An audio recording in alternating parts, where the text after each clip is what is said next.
معظم الناس ما يعرفوش المعلومة دي. في أمريكا في كوبري طويل جدًا لدرجة إنك وأنت ماشي عليه ما تشوفش ولا أرض ولا شط من أي ناحية، مش فوق بحر ولا وسط جبال، بس بيصحّي جواك خوف أعمق من خوف المرتفعات، الخوف من الوحدة. الشريط الطويل ده من الأسمنت بيمتد حوالي 24 ميل فوق بحيرة واسعة ومسطحة، ولسنين طويلة كان ماسك رقم قياسي في موسوعة جينيس كأطول كوبري متواصل فوق المَيّة. دلوقتي بقى في كباري أطول، بس ده لسه الأطول في نُص الكرة الغربي.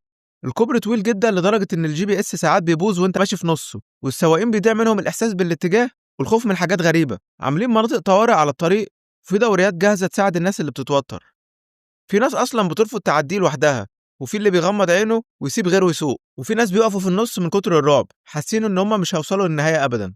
لبعض الناس ده إنجاز هندسي عظيم، بس لناس تانية ده اختبار نفسي صعب، لأن لمّا الطريق يبان كأنه مالوش آخر حتى السما فوقك ممكن تحسها تقيلة. اسمه كوبري بحيرة بوش ترين، ولحد النهارده لسه هو الكوبري اللي بيكسر الناس.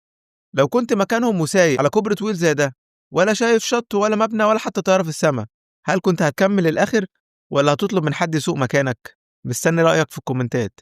وأخيرًا لو عجبك الفيديو اضغط لايك وشير وتابعني وانتظر المزيد. شكرًا.